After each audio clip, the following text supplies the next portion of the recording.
সরকারের প্রথম ৬ মাসের পারফরম্যান্সের ভিত্তিতে মন্ত্রিসভায় বড় রদবদল আসতে পারে। সেই বৈঠকে প্রধানমন্ত্রী তারেক রহমান প্রতিটি মন্ত্রণালয়কে ১৮০ দিনের কর্মপরিকল্পনা জমা দেওয়ার নির্দেশ দিয়ে বলেছিলেন ৬ মাস পর্যন্ত মূল্যায়ন হবে। গত ১৮ ফেব্রুয়ারি অনুষ্ঠিত ওই বৈঠকের সিদ্ধান্ত অনুযায়ী এখন পারফরম্যান্স মূল্যায়নের কাজ প্রায় শেষ পর্যায়ে। নির্ভরযোগ্য সূত্র বলছে, মূল্যায়নের ভিত্তিতে অন্তত ৩ জন পূর্ণমন্ত্রী ও ২ জন প্রতিমন্ত্রীকে বাদ দেওয়ার তালিকা প্রস্তুত করেছে প্রধানমন্ত্রী।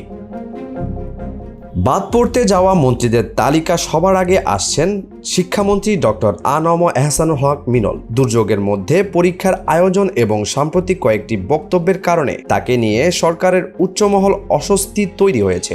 সূত্র জানায়, শিক্ষা মন্ত্রণালয়ে বড় ধরনের পরিবর্তনের অংশ হিসেবে তাকে সরিয়ে দেওয়ার সিদ্ধান্ত প্রায় চূড়ান্ত। তালিকায় দ্বিতীয় পূর্ণমন্ত্রী স্বাস্থ্যমন্ত্রী সরদার সাখাওয়াত হোসেন বকুল।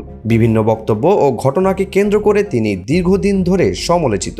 আদ্দিন ফাউন্ডেশন সম্পর্কে তার একটি মন্তব্যের প্রতিবাদ জানিয়ে প্রতিষ্ঠানটি নিজেই ঢাকা মেডিকেল কলেজের এক অনুষ্ঠানে বক্তব্য দেওয়ার সময় প্রধানমন্ত্রী প্রকাশ্যে তাকে মূল বিষয়ে থাকার পরামর্শ দেন, যা নিয়ে বেশ আলোচনা হয়।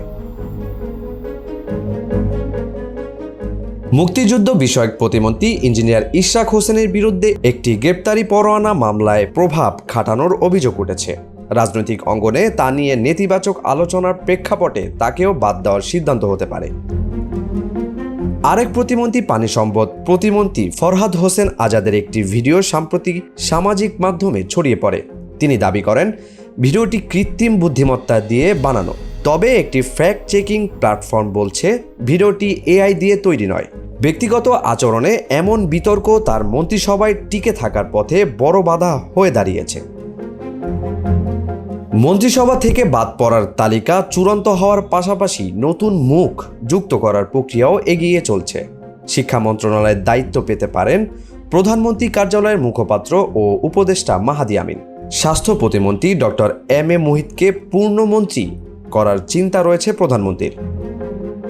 নতুন মন্ত্রী হিসেবে আলোচনায় আছেন বিএনপির সিনিয়র নেতা গয়েশ্বর চন্দ্র রায়, শেখ ফরিদ আহমেদ মানিক, এবিএম মোশাররফ হোসেন, আব্দুস সালাম আজাদ, অধ্যক্ষ সেলিম ভুঁইয়া, খন্দকার আবু আশফাক, নজরুল ইসলাম আজাদ ও মোহাম্মদ মুজিবুর রহমান।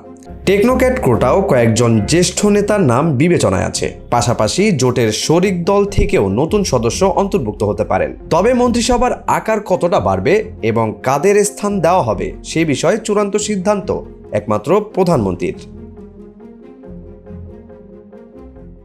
ইউএফটি ফার্স্টের সাথে ট্রেড করুন যে কোনো জায়গা থেকে। ক্যাম্পাসে ক্লাসের ফাঁকে, ঢাকার জ্যামে বসে কিংবা ঘরে বসে, ট্রেডিং এখন হাতের মুঠোয়। তাই ট্রেড করুন যখন খুশি, যেখানে খুশি।